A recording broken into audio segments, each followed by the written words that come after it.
But आज हम नया चैप्टर स्टार्ट करेंगे और इस न्यू चैप्टर का नाम है अल्कोहल्स। ठीक है, कुछ क्वेश्चंस आपको टेस्ट में अल्कोहल से आए हुए थे ना, तो इसलिए हमने उनके मार्क्स काउंट नहीं किए। अल्कोहल्स बट फंक्शनल ग्रुप सबसे पहले देखेंगे कि इसका फंक्शनल ग्रुप क्या है। सर। व्हेन, जी बेटा। सर ये आईजीसीएसई और ओ लेवल दोनों की क्लास होती है ना? जी बेटा, जी जी जी। When OH group is attach with carbon, जब बेटा OH ग्रुप कार्बन के साथ अटैच होगा ना, then it is alcohol. For example, जब भी आपको कार्बन के साथ इस तरह OH अटैच होता हुआ मिले, कार्बन के साथ जब भी इस तरह OH होगा तो ये अल्कोहल होगा। ठीक है, अब इनकी जरा नेमिंग, इनकी होमोलोगस सीरीज, इनके जनरल फार्मूला, ये सारी चीजें देखते हैं। पहले तो ये देख लो भाई, एक कार्बन वाला जो अल्कोहल होता है ना, इसको नाम क्या देते हैं? एक कार्बन की वजह से तो आप इसको कहेंगे मीथेन, और अल्कोहल की वजह से मे- बेटा ON, मेथानॉल। क्या नाम देंगे इसको? मेथानॉल। सर हम नेक्स्ट चैप्टर कब शुरू करेंगे? ये नेक्स्ट चैप्टर ही है बेटा।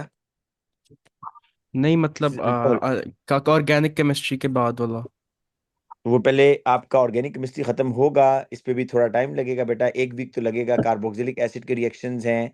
देन उसके बाद बेटा मैं आपको इंशाल्लाह करवाऊंगा पॉलीमर्स, कंडेंसेशन, पॉलीमराइजेशन। देन उसके बाद मोल होगा। अच्छा बेटा, अब देखो, ओके। अब बेटा ये देखना जरा इधर कि जो अल्कोहल्स है ना, उन मैंने आपको फंक्शनल ग्रुप ये बताया कि when OH group is attach with carbon, functional group होता है रिएक्टिव पार्ट। अल्कोहल जब भी बच्चों रिएक्शन करेगा ना अल्कोहल, तो इसका रिएक्टिव पार्ट ये है बच्चों, यहां रिएक्शन होगा। ठीक है, एक कार्बन वाले अल्कोहल को तो कहते हैं मेथानॉल। अगर दो कार्बन हो तो इस अल्कोहल को क्या नाम देंगे भाई? दो कार्बन वाले अल्कोहल को देखो, दो एथीन। कार्बन है ना, यस, दो कार्बन को कहते हैं एथ। कार्बन कार्बन सिंगल बॉन्ड तो इथेन, और अल्कोहल की वजह से OL लगेगा इसके आखिर में, एथानॉल। इसको क्या बोलेंगे? एथानॉल। अच्छा बच्चों, ये जो मैं ड्रॉ कर रहा हूं, ये मॉलिक्यूलर फॉर्मूला है, स्ट्रक्चरल फॉर्मूला है, या डिस्प्लेड फॉर्मूला है? जो स्ट्रक्चर मैं आपके सामने ड्रॉ कर रहा हूं, डिस्प्लेड। ये डिस्प्लेड फॉर्मूला है बेटा। डिस्प्लेड फॉर्मूला में you have to show all the bonds, आपको तमाम बॉन्ड शो करने होते हैं। देखो मैंने तमाम बॉन्ड इसमें शो किए हैं। अक्सर बच्चे OH का बॉन्ड शो नहीं करते, क्यों भाई? ये भी तो बॉन्ड शो करना है और H के दरमियान जो बॉन्ड है।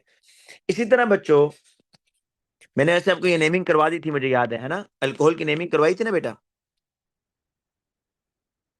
Yes sir.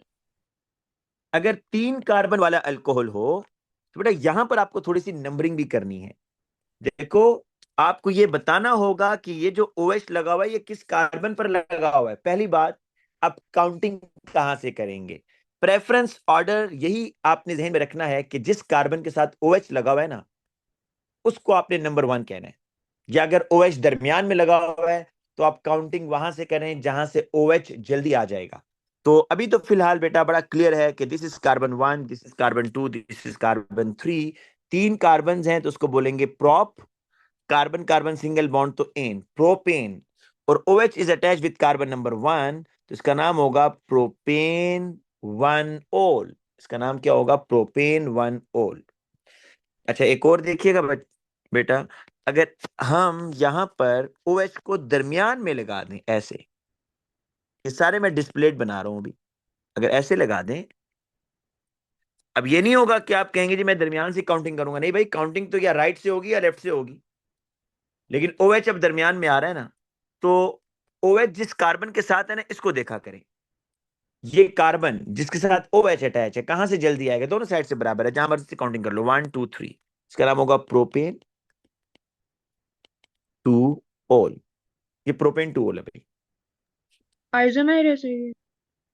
ये इसका आइसोमर है, शाबाश। अच्छा बेटा, इस तरह से अगर 4 कार्बन हो, 1 2 3 4, तो इसको ब्यूटेन 1 ओल बोलेंगे। OH की पोजीशन चेंज कर देंगे तो ब्यूटेन 2 ओल बन जाएगा भाई। बट दिस इज ब्यूटेन 1 ओल। देखो बेटा, यहां पर भी this is the longest carbon chain ना। अब आपने जिस कार्बन के साथ OH लगा होता है ना, उसको जरा माइंड में रखा करें कि नंबरिंग आपने वहां से करनी है जहां पर ये कार्बन जिसमें मैंने स्टार बनाया है, क्योंकि इसके साथ OH है। इस कार्बन को आपने लोएस्ट नंबर देना होता है। तो कार्बन नंबर 1, कार्बन 2, 3, 4, इसको आप कहेंगे ब्यूटेन 1 ओल। ये ब्यूटेन 1 ओल है बच्चों। अब बेटा हम कुछ इसके होमोलोगस सीरीज, कुछ इसका जनरल फॉर्मूला देखते हैं। अब एक चीज नोट करो, ये इस तरह जा रहा है, CH3OH मेथनॉल है, C2H5OH, या अगर आपने अलग करके लिखना है CH3 CH2OH, this is ethanol. ये स्ट्रक्चरल फॉर्मूलाज होते हैं जो मैं लिख रहा हूं। CH3 CH2 CH2OH, this is प्रोपानॉल। Butanol में क्या होगा? CH3H2 CH2 CH2OH, this is butanol. बेटा जरा आप मुझे गेस करके दे सकते हैं कि इसका जनरल फॉर्मूला क्या होगा? जिस तरह एल्केन्स का जनरल फॉर्मूला है ना CnH2n, एल्कीन्स का है CnH2n, एल्केन का सर CnH2n+2, एल्कीन का CnH2n। अल्कोहल्स का क्या होगा? CnH2n+1 OH। यस, देखो मैं भी बताता हूं कैसे इन्होंने बनाया है।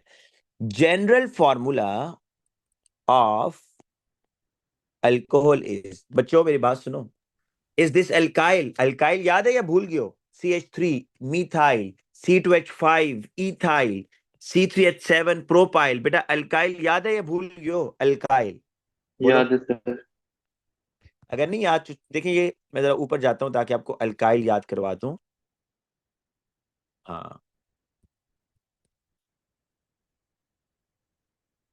स्टूडेंट्स, ये देखना बेटा, ये आएगा इधर आपके पास। ये बेटा ये CH4 मीथेन है, राइट?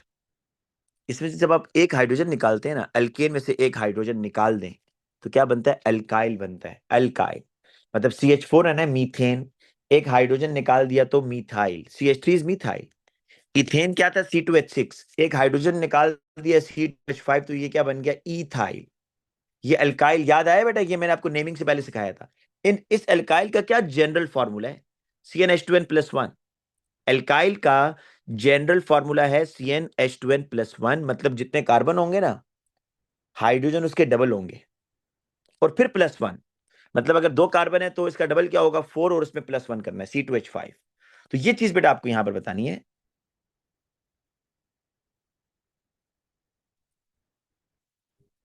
ये देखो बेटा, यहां हम लिखते हैं CnH2n+1, और आगे OH तो कॉमन है ना हर एक में। तो ये CnH2n बेटा, ये है CnH2n+1, ये है आपका, ये मिथाइल, ये इथाइल, ये प्रोपाइल, ये ब्यूटाइल। तो जनरल फॉर्मूला बच्चों याद रखिएगा। आप इसमें कोई भी लगाओ ना, मैं आपको बताता हूं। कोई इसमें सपोज यहां मैं लिखता हूं कि if n is equal to 2, n को 2 2 बेटा लिखते हैं, तो क्या बनेगा? C2, n की जगह 2 डालते जाओ बस, तो क्या बनेगा? C2, 2 2 जा 4 +1 5, C2H5OH। देखो ना, दिस इज एथेनॉल, यही तो बना है, एथेनॉल। ठीक है, तो CnH2n+1 और OH। अच्छा, अगर आप इसकी होमोलोगस सीरीज देखें, भाई सेम चीज है। होमोलोगस सीरीज मैं रिपीट नहीं कर रहा, सिर्फ आपको बता रहा हूं। बेटा होमोलोगस सीरीज का जरा कोई और बच्चे भी आंसर देंगे, बताएं जरा, होमोलोगस सीरीज में क्या होता है बच्चों? होमोलोगस सीरीज के अंदर Same general formula और भी बोलते जाएं बेटा, and Same और क्या होता same है? functional group. शाबाश, सबके अंदर OH OH members OH uh of रहा है। members of each hydrocarbon differ by CH2। अच्छा, ये दिस इज नॉट हाइड्रोकार्बन सुभान, this is not hydrocarbon. Abdul Rahman, क्या ये हाइड्रोकार्बन होगा अब्दुल रहमान? नो सर, इसके अंदर ऑक्सीजन है। इसके अंदर ऑक्सीजन भी आ रहा है। This is derivative of hydrocarbon. Hydrocarbon वो होता है which is made up of carbon and hydrogen only. तो इसके ऊपर तो ये आप रूल ये नहीं कहोगे अप्लाई कि होगा? होगा, क्यों नहीं होगा आप, लेकिन इसको हाइड्रोकार्बन नहीं कहोगे, आप कहोगे द टू सक्सेसिव मेंबर्स। आप मुझे बताओ ना, इन दोनों में किस चीज का डिफरेंस आ रहा है? एक CH2 का डिफरेंस आ रहा है ना बस, है ना? यस। इन दो में किसका आ रहा है? एक CH2 का आ रहा है। The two successive members differ by 1 CH2 group, ये भी हमने पढ़ा हुआ है। और क्या बेटा पढ़ा था होमोलोगस सीरीज में? कि इनकी जो फिजिकल प्रॉपर्टीज हैं वो ग्रेजुअली चेंज होती हैं। जैसे जैसे कार्बन एटम बढ़ेंगे ना, मेल्टिंग पॉइंट, बॉइलिंग पॉइंट इनका बढ़ेगा। है ना बच्चों? ये चीजें पढ़ ली थी या नहीं पढ़ी थी, बताएं। पढ़ी थी सर। Yes. अब आ जाते हैं बेटा, हमने जो मेन हमारा आज का टारगेट है वो ये, मैंने आपको बल्कि एथेनॉल के ना, मुझे याद है मैंने आपको यूजेस भी करवा दिए थे वहीं पर, जब एथेनॉल आपको बनाना सिखाया था बच्चों। ये देखो यहाँ पर, तो इसके पॉलीमर्स और इसके यूजेस, एथेनॉल कहाँ यूज हो रहा है, ठीक है। तो आज हम जब इसकी प्रिपरेशन करेंगे तो वो पिछला रिएक्शन दोबारा रिपीट भी हो जाएगा, जो आप एल्कीन में पढ़ चुके हो वो आज दोबारा रिपीट होगा बेटा। अच्छा, अब हेडिंग देंगे बेटा आप, प्रिपरेशन ऑफ एथेनॉल।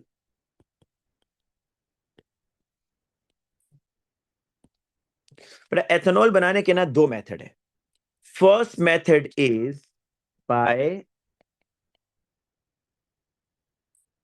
फर्मेंटेशन, जो कि बायोकेमिकल प्रोसेस है। बेटा बायोकेमिकल रिएक्शन का मतलब समझते हो? ऐसा रिएक्शन जिसमें क्या चीज इन्वॉल्व हो, बोलो।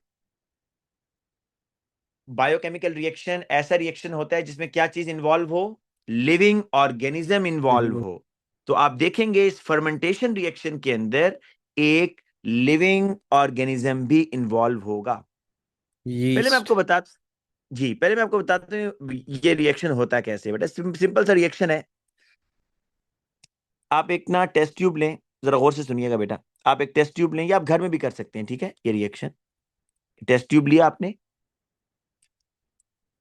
इसके अंदर ना आपने एक्वस ग्लूकोज लेना है, C6H12O6। इस ग्लूकोज को ना बेटा, ग्लूकोज का नाम सुना हुआ है ना बेटा? ये ग्लूकोज जो है ये आप वाटर में डिसॉल्व करोगे। ग्लूकोज को किस में डिसॉल्व करना है बच्चों? वाटर में, ठीक है। वाटर में डिसॉल्व करने के बाद फिर आप बेटा ये करो कि इस ग्लूकोज के अंदर ही यीस्ट, यीस्ट क्या होता है बच्चों? What is yeast? It's a living organism that क्या is क्या used बेटा, in दोबारा बोलो। bread making. It's a नहीं living नहीं, है organism क्या? used in bread making. हाँ, मैं आपको बताता हूँ, ये यीस्ट जो है ना, ये अगर आप लोग बायो पढ़ते हैं तो आपको पता होना चाहिए, दिस इज यूनिसेलुलर ऑर्गेनिज्म, है ना। ये सिम्टम है लिविंग ऑर्गेनिज्म की, इसका एक सेल है। तो इसको यूज करते हैं, ठीक बता रहे हो बेटा, ब्रेड के अंदर भी, और अपने जो है ना बेकिंग करने में अक्सर ये यूज हो रहा होता है। तो आपने यीस्ट इसमें डालने के बाद ना बेटा, ऊपर से इसको स्टॉप, ठीक है, स्टॉपर को बंद कर दें, या सम ना अगर एक बैलून लगा दें तो उससे फायदा ये होता है, क्योंकि इस उसके अंदर ना इस प्रोसेस, इसके अंदर ना बेटा कार्बन डाइऑक्साइड रिलीज होती है। तो बैलून अगर आप लगाएंगे ना तो उससे फायदा ये होगा कि आपको पता चल रहा होगा, अगर बैलून में मतलब कार्बन डाइऑक्साइड आती जा रही है तो आपको नजर आ रहा होगा कि हाँ रिएक्शन प्रोसीड कर रहा है। अच्छा, आपने एक्वस ग्लूकोज लिया बेटा, एक्वस ग्लूकोज, और उसके अंदर ये यीस्ट डाल दिए, बस। कोई ऑक्सीजन नहीं डालना भाई, ऑक्सीजन की जरूरत नहीं है। और इसको आप छोड़ दें काफी टाइम के लिए, खुद ब खुद रिएक्शन होगा और क्या बनेगा? अल्कोहल बनेगा। कैसे बनेगा मैं भी आपको रिएक्शन समझाता हूं। पर इसमें होता ही है, देखो, ये glucose, aqueous C6H12O6 aqueous glucose लो, और कोई ऑक्सीजन वगैरह से रिएक्शन नहीं करवाना बच्चों। सिर्फ इस टेस्ट ट्यूब के अंदर आपने एक एंजाइम, बेटा देखो जिस तरह हम केमिकल रिएक्शन करते हैं ना केमिस्ट्री लैब में, तो रिएक्शन की स्पीड को बढ़ाने के लिए हम कैटलिस्ट डालते हैं, कैटलिस्ट जो रिएक्शन की स्पीड को बढ़ाता है। हमारी बॉडी में भी बेटा कोई रिएक्शन हो रहे हैं या नहीं हो रहे? बिल्कुल हो रहे हैं। तो हमारी बॉडी में जो रिएक्शंस हो रहे हैं उनको स्पीड अप करने के लिए कैटलिस्ट होता है? नहीं, उनको स्पीड अप करने के लिए एंजाइम्स होते हैं। तो लिविंग ऑर्गेनिज्म की बॉडी में जो रिएक्शंस होते हैं उनको स्पीड अप करने के लिए हम एंजाइम्स को यूज करते हैं। एंजाइम्स पता है किसके बने होते हैं? कोई बच्चा बताए, एंजाइम किसके बने होते हैं? Active protein. site. Yes, proteins के बने होते हैं बेटा। वो तो ठीक है, सुबहान उसमें एक्टिव साइट्स होती हैं, वो तो उसका प्रोसीजर है ना, वो काम कैसे करता है। लेकिन enzymes are made up of proteins, और इसको आप कहते हैं कि ये बियोलॉजिकल कैटलिस्ट है। बियोलॉजिकल कैटलिस्ट लिविंग ऑर्गेनिज्म के अंदर जो रिएक्शन की स्पीड को बढ़ाते हैं वो एंजाइम्स होते हैं। बड़े टेम्परेचर सेंसिटिव होते हैं भाई एंजाइम्स, क्योंकि देखो प्रोटीन जो है, प्रोटीन क्या टेम्परेचर सेंसिटिव है या नहीं है, मुझे बताओ। है सर। कोई एग्जाम्पल बताओ, Yes. कोई एग्जाम्पल बताओ। बेटा आप ये जो एग बॉईल करते हो, एग एग जो आप बॉईल करते हो, तो एग बॉईल करने से क्या एग की वो जो व्हाइट कलर का मटेरियल होता है वो सॉलिडिफाई नहीं होता बेटा आफ्टर बॉइलिंग? वो आपके पास जो सफेदी होती है वो प्रोटीन होता है, जिसको आप हीट करके सॉलिडिफाई कर देते हो और वो डीनेचर हो जाता है, ठीक है ना? तो प्रोटीन्स जो है वो टेम्परेचर सेंसिटिव है, अगर आप टेम्परेचर चेंज करो तो प्रोटीन डीनेचर हो जाती है। इसी तरह बेटा आपने देखा होगा ये जो मीट होता है, बाज लोग मीट को इतना ज्यादा, ये जो बीफ है या मटन है, बाज लोग उसको इतना ज्यादा कुक नहीं करते। क्या रीजन है कि वो कहते हैं भाई ये प्रोटीन जो है ना डीनेचर हो जाएगी, फिर फायदा नहीं है, जो हम प्रोटीन लेना चाह रहे हैं वो हमारी बॉडी को नहीं मिलेगी। इसलिए बाज लोग ना उसको थोड़ा सा कम कुक करते हैं ताकि प्रोटीन डीनेचर ना हो। तो एंजाइम भी बेसिकली प्रोटीन है, ठीक है? और इसका काम क्या होता है? बियोलॉजिकल कैटलिस्ट। तो जो यीस्ट है बेटा यहाँ पर, असल में ना ये जो एंजाइम्स हैं ये यीस्ट के अंदर होंगे। यीस्ट जो लिविंग ऑर्गेनिज्म है ना, ये एंजाइम्स को रिलीज करेगा और वो एंजाइम्स इस ग्लूकोज को कन्वर्ट करेंगे एथेनॉल में, ठीक है बेटा? अब रिएक्शन ये होगा कि आपके पास अल्कोहल बनेगा, एथेनॉल। इसको आपको याद करना है बेटा, बेसिकली ये रिएक्शन आप याद करोगे, एथेनॉल बन रहा है, साथ में कार्बन डाइऑक्साइड गैस बन रही है बच्चों, कार्बन डाइऑक्साइड गैस। देखो इक्वेशन बैलेंस है, देर आर 6 कार्बन। यहां देखो ना 2 मोल एथेनॉल बन रहा है ना, 2 मोल। तो C2H5OH, C2H5 यही एथेनॉल है बेटा, इसको इकट्ठा करके लिख रहा हूं। देखो ये CH3, ये CH2 और ये OH। तो ये 2 कार्बन है और 5 हाइड्रोजन है, तो C2H5। आप इसको ऐसे भी लिख सकते हो, CH3CH2OH, ये भी लिख सकते हो। तो ये देखो 4 कार्बन है।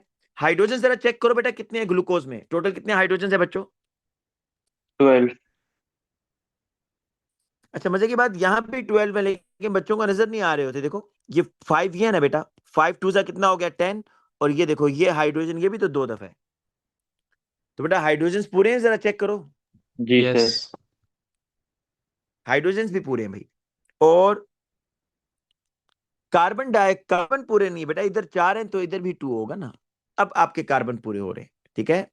और ऑक्सीजन आप चेक कर सकते हो, एक कार्बन डाइऑक्साइड में देर आर 4 ऑक्सीजन ना, 2 CO2 है, 4 ऑक्सीजन इधर और दो बेटा 2 ऑक्सीजन इधर है, ये O के पीछे 2 लगा हुआ है ना, तो 2 ऑक्सीजन इधर है। तो ये इक्वेशन एक तो आपको बेटा याद रखनी है, बैलेंस इक्वेशन है। इसमें एक चीज याद रखो, इसमें सॉल्वेंट क्या है भाई? सॉल्वेंट क्या लिया हुआ है? Water is the solvent. इसमें सॉल्वेंट क्या है आपका इस रिएक्शन में? वाटर है। अच्छा ये reaction in the presence of oxygen हो रहा है या in the absence of oxygen हो रहा है? Absence. दिस रिएक्शन, ये पॉइंट्स अभी आपने याद रखने हैं जो मैं लिख रहा हूं। This reaction will occur in the absence of oxygen। बेटा क्या ये, इसको मैं कंबस्टन कहूंगा? क्या ये कंबस्टन रिएक्शन है? No, no, it's anaerobic reaction. Yes, yes, इसमें ऑक्सीजन नहीं है बेटा, ऑक्सीजन नहीं है, ठीक है? तो दिस इज नॉट कंबस्टन, बल्कि इसको फर्मेंटेशन क्यों कह रहा हूं? Why this is fermentation? Why this is fermentation? Bio, तो बायोकेमिकल रिएक्शन इसलिए कह रहा हूं कि इसमें एक लिविंग ऑर्गेनिज्म यीस्ट यूज हो रहा है, यीस्ट। अच्छा याद रखिएगा कि दिस रिएक्शन इज एक्सो, ये सारे पॉइंट्स आपने याद रखने हैं जो मैं लिख रहा हूं, ठीक है?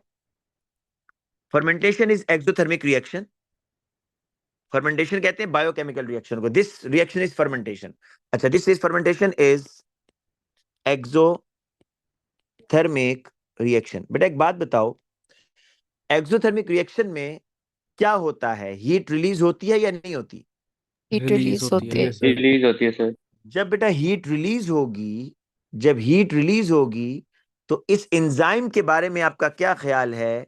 क्या ये एंजाइम, मैंने आपको कहा था ना ये एंजाइम टेम्परेचर सेंसिटिव होते हैं, ये एक स्पेसिफिक टेम्परेचर पर तो बहुत अच्छा काम करते हैं, लेकिन अगर आप टेम्परेचर थोड़ा बढ़ा दो तो एंजाइम्स क्या हो जाएंगे बच्चों? Denature, ineffective. डीनेचर हो जाएंगे। जिस तरह आप एग को बॉईल करते हो तो वो एग बेसिकली डीनेचर होता है, तभी तो सॉलिडिफाई हो जाता है। क्या सॉलिड एग को दोबारा लिक्विड में लेके जा सकते हो बताओ? हाँ, No.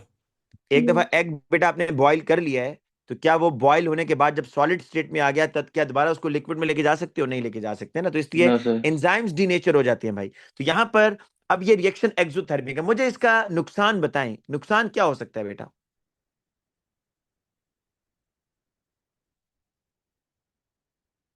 जी बेटा। सर ये एक्सोथर्मिक होने का नुकसान। हाँ, एक्सोथर्मिक होने का क्या नुकसान हो सकता है इस रिएक्शन को? सर एंजाइम बीच में in the mid of reaction वो डीनेचर हो जाएगा और रिएक्शन स्लो डाउन हो जाएगा। स्लो डाउन हो जाएगा, मैडम कंप्लीट होगा ही नहीं। शाबाश, रिएक्शन कंप्लीट ही नहीं होगा क्योंकि एक्सोथर्मिक की वजह से हीट रिलीज होगी और रिएक्शन स्टॉप हो जाएगा। तो मैं इसको लिख रहा हूं बेटा, लिखो जरा। The yeast stops working, the yeast, क्योंकि एंजाइम तो यीस्ट रिलीज कर रहा है ना। The yeast stops working. अच्छा, दो वजह से यीस्ट वर्किंग स्टॉप करेगा, दो वजह से यीस्ट अपनी वर्किंग स्टॉप कर देगा। पहली वजह यह है कि when the percentage of ethanol reaches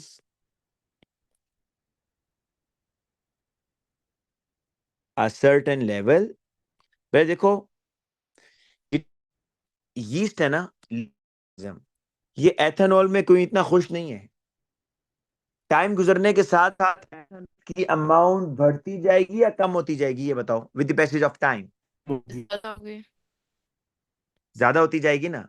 अब जब एथेनॉल बढ़ता जाएगा ना तो यीस्ट इससे खुश नहीं है, और यीस्ट अपने यीस्ट क्या होता जाएगा, डोरमेंट स्टेज में या इनएक्टिव होता जाएगा, काम करना छोड़ता जाएगा, क्योंकि एथेनॉल की कंसंट्रेशन बढ़ती जा रही है और एथेनॉल की प्रेजेंस में यीस्ट वर्किंग नहीं कर सकता। ये आपने याद रखना है। तो पहली बात मैं ये लिख रहा हूं कि yeast stops working when the percentage of ethanol reaches to a certain level. आपको बताऊं वैसे बहुत कम, 12% ही जैसे एथेनॉल बनेगा ना, 12%। इस रिएक्शन का ये ड्रॉबैक है, सिर्फ 12% एथेनॉल बनेगा तो यीस्ट काम करना छोड़ देता है, लेकिन आपको ये परसेंटेज मेंशन करने की जरूरत नहीं है, ठीक है?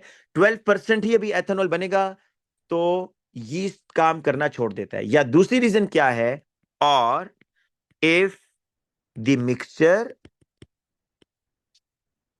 गेट्स टू वार्म, या बेटा एक्सोथर्मिक की वजह से अगर रिएक्शन मिक्सचर बहुत ज्यादा हीट अप हो जाए ना, फिर भी ये काम करना छोड़ देता है।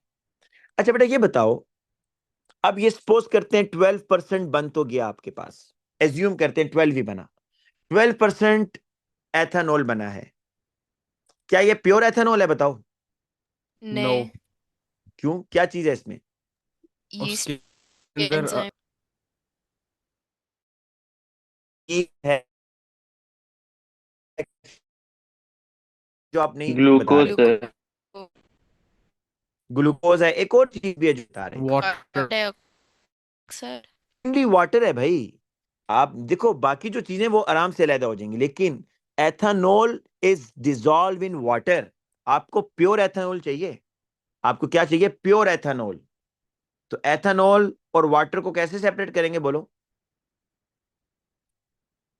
सेपरेटिंग टेक्निक मैंने अभी नहीं इवेपोरेशन। पढ़ाया आपको, सेपरेटिंग टेक्निक मैंने आपको नहीं पढ़ाया, लेकिन उस फ्रैक्शनल सेपरेटिंग टेक्निक, डिस्टिलेशन। शाबाश, उसमें एक टेक्निक होती है भाई कि जो एथेनॉल है ना, एथेनॉल इन वाटर, क्योंकि वाटर के अंदर एथेनॉल डिसॉल्व हुआ है, तो अब आप इसको फ्रैक्शनल डिस्टिलेशन से सेपरेट करते हैं। ये एमसीक्यू में पूछेगा बेटा। तो अगर आपको भी फ्रैक्शनल डिस्टिलेशन का प्रोसेस नहीं पता, कोई परेशानी की बात नहीं, सिर्फ ये वर्ड अभी भी याद कर लें कि ethanol, the ethanol is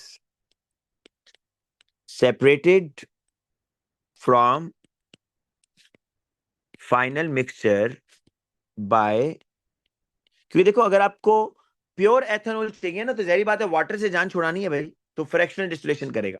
by fractional distillation, ये बेटा फ्रैक्शनल डिस्टिलेशन वही प्रोसेस है जो मैं आपको बताता हूँ कि जो पेट्रोलियम होता है ना बेटा, समुद्र के अंदर जो पेट्रोलियम है, उस पेट्रोलियम में देखो पेट्रोल होता है, डीजल होता है, और केरोसिन ऑयल होता है, फ्यूल ऑयल होता है, नेफ्था होता है, कितनी चीजें होती हैं उसमें। तो इसको आप जो सेपरेट करते हो ना, पेट्रोलियम के अंदर से डिफरेंट फ्रैक्शन निकालते हो, वो भी तो आप फ्रैक्शनल डिस्टिलेशन ही तो करते हो, ठीक है? तो ये फ्रैक्शनल डिस्टिलेशन एक ऐसा प्रोसेस होता है जिसमें आप दो चीजों को सेपरेट करते हो on the basis of difference in their boiling point. अच्छा बेटा, एथेनॉल को हम एज अ फ्यूल भी यूज करते हैं या नहीं करते? ये मैंने लास्ट क्लास में बताया था, यस। करते हैं। यस। अब बेटा, अब बेटा इस तरह करते हैं, नेक्स्ट आए, एक तो तरीका है, ये सिंपल सा रिएक्शन है भाई, और याद रखो ये जो फर्मेंटेशन है ना, इसके रिजल्ट में हमेशा एथेनॉल ही बनता है बस। फर्मेंटेशन के रिजल्ट में हमेशा क्या बनेगा, बोलो क्या बनेगा बेटा? एथेनॉल। एथेनॉल। एथेनॉल बनेगा। अब ये देखो C6H12O6 आपने एक्वस लिया हुआ था, in the absence of oxygen yeast enzyme release करेंगे, और आपके पास 2 मोल C2H5OH बनता है, और आपके पास 2 मोल्स कार्बन डाइऑक्साइड बनता है, and this is exothermic reaction, इसमें हीट रिलीज होती है। ये तो एक मेथड था, पर सेकंड मेथड आप लोगों ने पढ़ा हुआ है, जरा बताओ second method for the preparation of alcohol. अच्छा, fermentation is specific for ethanol, बेटा fermentation is Steam specific. reformation. हाँ जी, बेटा फर्मेंटेशन जो है ना, याद रखो इससे सिर्फ एथेनॉल ही बनता है बस, स्पेसिफिक फॉर एथेनॉल। लेकिन जो दूसरा मेथड है उससे आप कोई भी अल्कोहल बना सकते हो, सेकंड मेथड से आप कोई भी अल्कोहल बना सकते हो। Second method for the preparation of alcohol, मतलब चले हम सपोज यहाँ पर एथेनॉल ही बनाते हैं, तो सेकंड मेथड का नाम है हाइड्रेशन। बेटा पढ़ा हुआ है आप लोगों ने, पढ़ा हुआ है या नहीं पढ़ा हुआ बोलो? बराबर। तो इसलिए मैं इसकी अब पढ़ा हुआ डिटेल नहीं है। बताऊंगा, सिर्फ आपको इसके रिएक्शंस बता दूंगा, रिएक्शन क्या है, कंडीशन क्या है, कितना टेम्परेचर, कैटलिस्ट, ठीक है, ये मैंने आपको बता दिया था। तो हाइड्रेशन मीन केमिकल बच्चों। मेथड नहीं होता? जी बेटा बोलो। Chemical method. जिसका केमिकल मेथड है, दिस ये इज केमिकल एथेनॉल मेथड, बनाने के लिए chemical method. This is chemical ऐसे मेथड सेम। बेटा, ओके। This is chemical. इसमें आप दो केमिकल्स को मिक्स कर रहे हो, ठीक है। ये वाला भी बेटा केमिकल मेथड है ना, बायोकेमिकल। ये बायोकेमिकल था, इसमें आपने एक लिविंग ऑर्गेनिज्म भी लिया था। अच्छा बेटा, अब एडिशन ऑफ स्टीम, आपको स्टीम से आइडिया हो रहा है भाई, रूम टेम्परेचर पर नहीं ये रिएक्शन हो रहा। तो टेम्परेचर है 570 डिग्री सेल्सियस। इस रिएक्शन के लिए जो प्रेशर होगा बेटा 60 टू 70 ATM।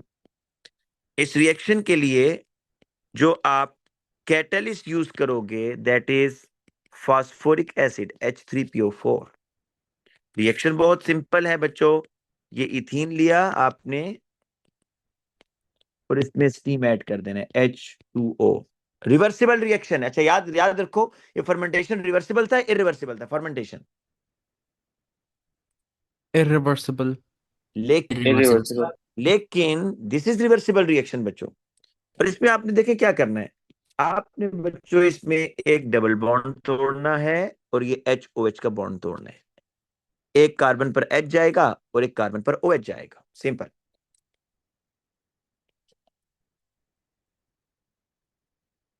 ये है ना, जो नए एटम्स ऐड हो रहे हैं वो मैं डिफरेंट कलर से लिख देता हूँ, ये H और ये OH।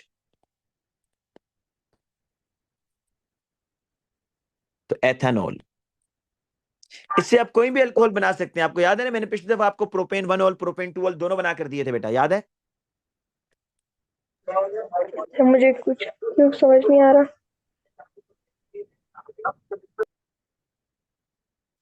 जी बेटा, सर समझ नहीं आ रहा कुछ भी।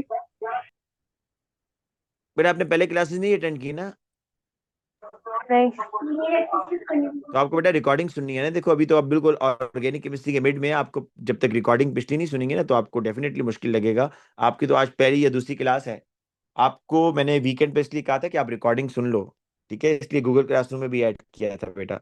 रिकॉर्डिंग ऑर्गेनिक केमिस्ट्री की सुने, तब आपको पता चलेगा ये क्या हो रहा है, अदरवाइज आपको ऑर्गेनिक आगे तो और थोड़ी सी मजीद कॉन्सेप्ट मुश्किल होते जाएंगे। अच्छा बेटा, एक और चीज मैं आपको बता दूं, बास कंट्रीज में ना, ये इसलिए बता रहा हूं ताकि आपके ये माइंड में रहे कि एथेनॉल इज अ फ्यूल। बास कंट्रीज में, जिस तरह के ब्राजील हो गया, ब्राजील के अंदर 90% जो ट्रैफिक है वो पता है किस पे चल रही है, बताएं जरा, गैस करें। Alcohol. एथेनॉल पर, एथेनॉल। और वो एथेनॉल किससे बना रहे हैं पता है? शुगर केन से। शुगर केन में ग्लूकोज होगा ना, उससे बनाएंगे, ठीक है।